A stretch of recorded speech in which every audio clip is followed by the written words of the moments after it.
So, good morning.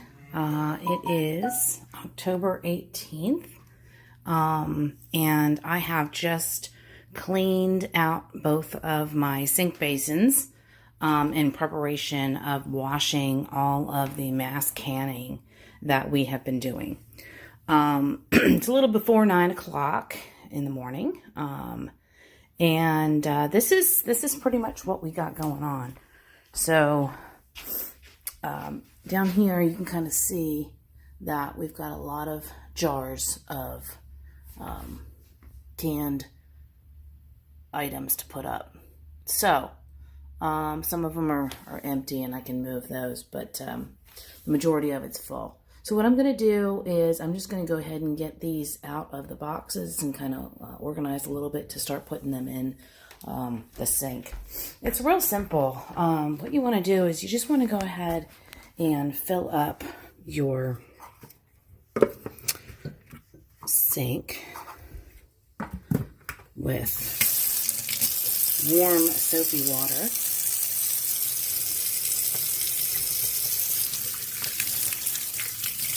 This is Dawn, so that's going to help because it's a degreaser, and just going to get both of these ready.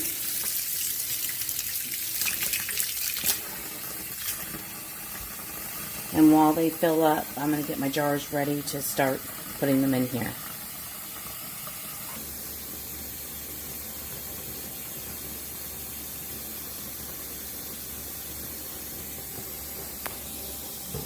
So, got those filling up. And we got our jars over here that we're going to start to put in the soapy water.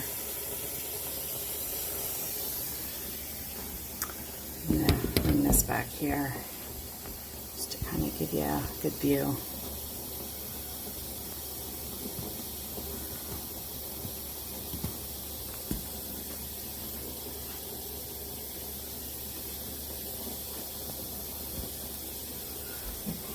Alright, so I'm going to turn these off. This is a little bit lower than this one, so I'm going to put my larger jars in here. And, pretty simple. I am just going to stick the jars in, and I really don't want to submerge them, but you can. This is just really more for getting all of that sticky residue from the canning, the rims and the jar itself, because these are going to be in a location that most likely is going to be dark, cool, and you can potentially have bugs, rodents that are going to be attracted to this, and they're going to find their way in. So the less residue, smell, all of that, better. So I'm just going to show you real quick, because I have to do a lot of these and I don't need to put these all on video. But I'm going to grab, might as well just put these in here. This is the salsa verde. So as I'm putting them in, I can already feel the stickiness.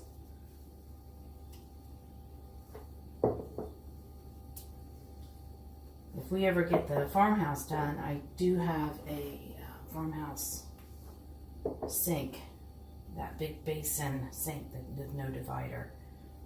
And so I'm excited about that, because that will definitely help canning and putting everything in there together. So, but basically, yeah, you're just going to take a cloth, and you're going to take your jar out of the water. You're going to give it a good rub down. You want to make sure that you're also rubbing around the rim, on top of it, on the bottom. And then once I have these done, I'm going to go ahead and give them a rinse.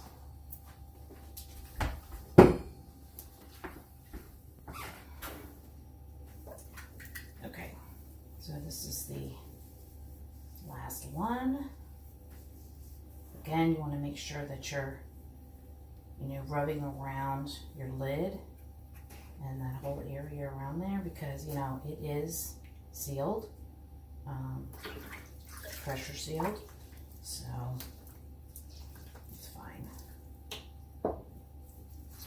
Now, what I would suggest, not even suggest, you need to wait at least 48 hours after you can to wipe these down. In our case, this is about a month. I mean, there's even more boxes over there. You saw them. This is maybe less than a month of canning. So, we were just in such a canning, push mode that we did not label our cans. So make sure you are doing that. If you don't remember the exact day, the month is most important, because that's what you want to be looking out for. So now what I'm going to do is I'm just going to go ahead and rinse these under cold water and kind of like give it a little bit of a test feel when you rinse them, to make sure that you feel like you got everything.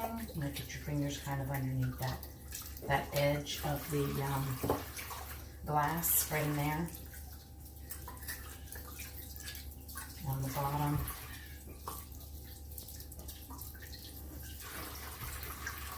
And then once I rinse all these, I'm going to go ahead and transfer them onto the table so they can dry out of the way, and we can have our little kitchen back.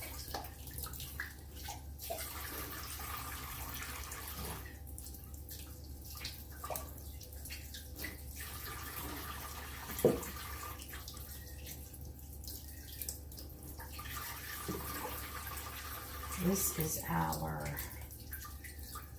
apple juice, I believe. Yeah.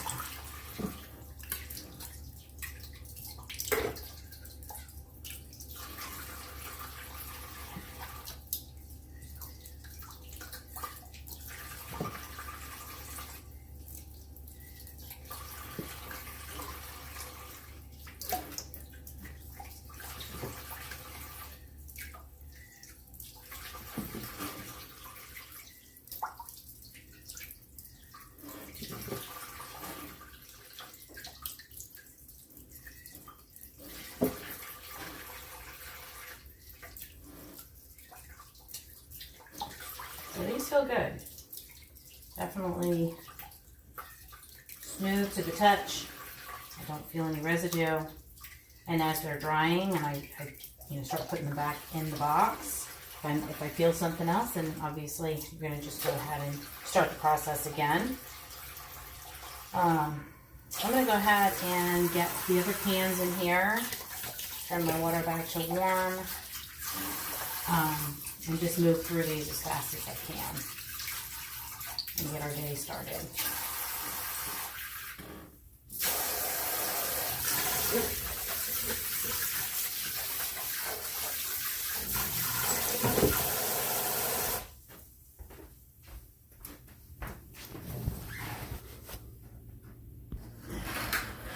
Okay, so I just put in another load. What I'm going to do is I'm going to go ahead and transfer these over to my table and just start lining them up.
a tedious process, but it's so imperative that you do this when you're storing your canned foods.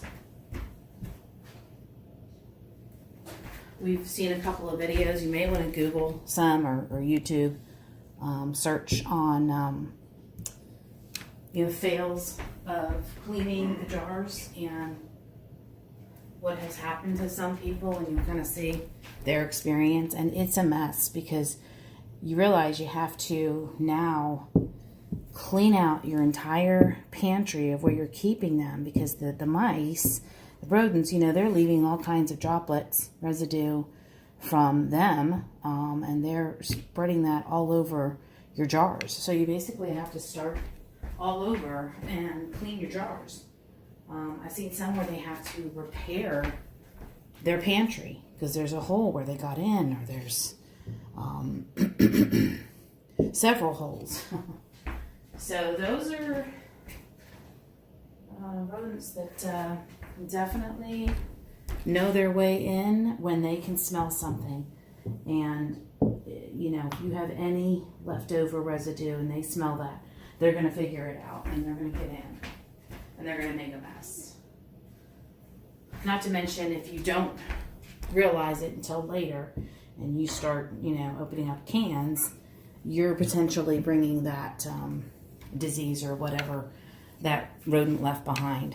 So I'm going to go ahead and finish up. You can see I got a ways to go, and we're going to go ahead and start to get our garage prepped so we can start organizing these a little bit better down there, because it's gotten to where we're running out of space. So you're probably going through the same thing since it's canning season for us. And we still have now our pumpkins to get ready. And so that's where we're at, is right now just getting all of these put up. All right, so I'll be back.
And I am going to come through here again and wipe down the edges.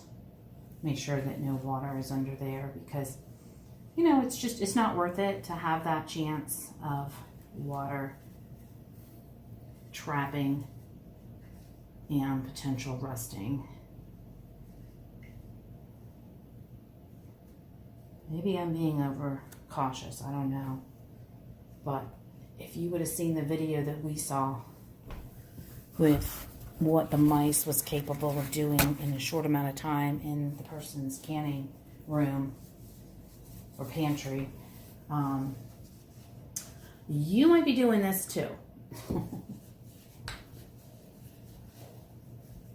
There was a time where I have a really strong nose. And it's funny, it's never failed me. So now Andy, after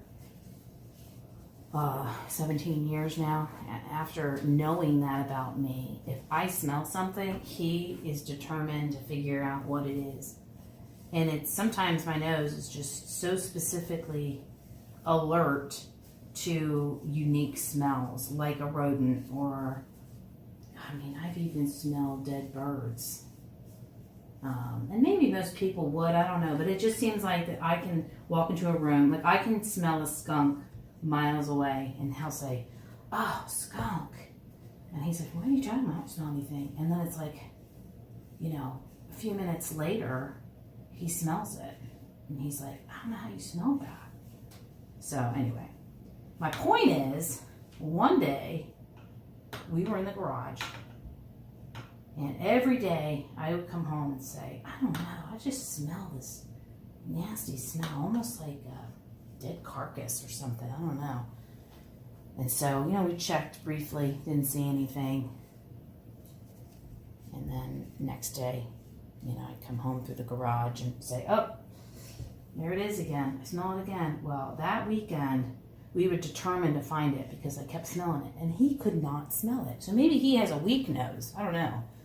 But sure enough, there was a mouse that was hanging by its neck on our racking in the garage. And it literally had dripped out, it's, I hate to say it, but it's his guts or the blood or whatever. So it was almost like dried up. So it had, quickly started drying out, and I could smell it. And sure enough, he saw it and he was like, I still don't smell that. So I don't know, a gift maybe, or a curse. I'm not sure. All right, well, I'm going to continue to wash the jars and get these laid out. Okay, back at it. Now I am going to check all of these little minis. Get these done out of the way as I place them down here. Make sure that they are all sealed.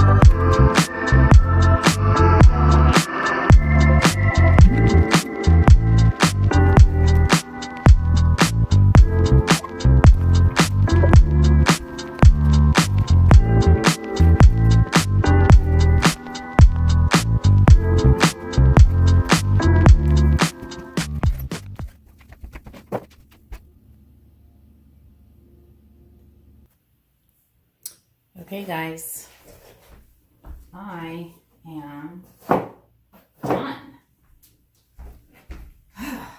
All right, so I just have these to put over here, and then I have 2 basins of these larger jars that are soaking. Then I should be done, at least moving them over here to the table out of the way.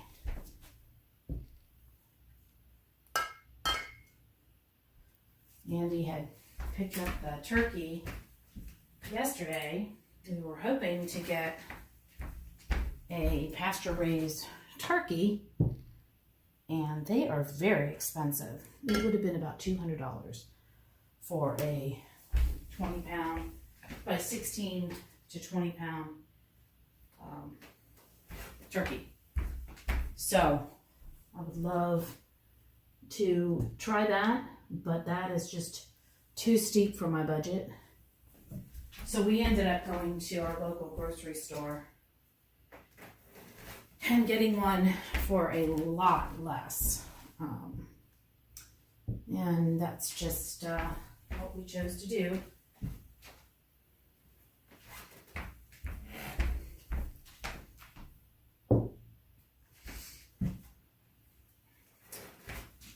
All right. So, at this point, I am pretty much done loading table. And as you can see, these I had dried the lids on. I gotta still dry the rest of them. But I gotta get to labeling these jars. Like I said, I'm just going to use the month. And, yeah, what you want to do is keep in mind, we were storing them in our garage in the original box that they came in. We can't do that because the bugs, the rodents, they like cardboard. We had just seen a video about that.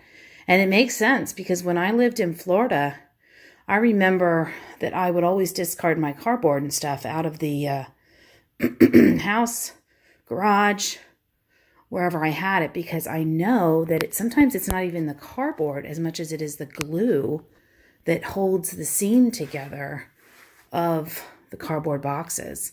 So I'm going to go ahead and get these on a shelf. What you can do is you can put a sheet of plywood. I'm not sure if there's like a weight limit. You might want to do your own research on that. But we're just going to stick a thin sheet of wood over these and then double stack. Don't do more than double stack. Obviously, you're going to stick it on the same size jar. So these are your wide mouth. I believe those are the pint-sized jars. And then you've got your regular mouth. So you might want to keep your regular mouths all consistently on that layer before you put the wood on top. If you look at a wide mouth and a regular mouth of the same, that's the same size jar. There is some lift there. What is this? Isn't this a pint?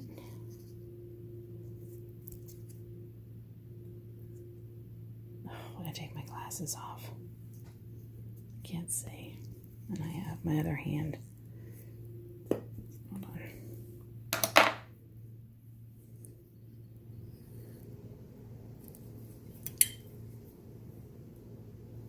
Yeah, these are pint. So there is a little bit of a height difference. So you definitely want to make sure you're being consistent on the type of jar, then lay your layer of wood, and then you can double stack that same size on top of the wood. Like I said, don't go more than 2 layers. So I'm going to go ahead and get my Sharpie out and start getting these labeled up and then put away.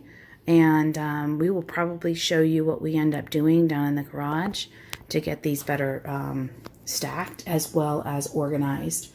And so we'll be back. All right. Well, thank you so much. And if you have any tidbits or links that you want to share, please do so in the comments. I appreciate it.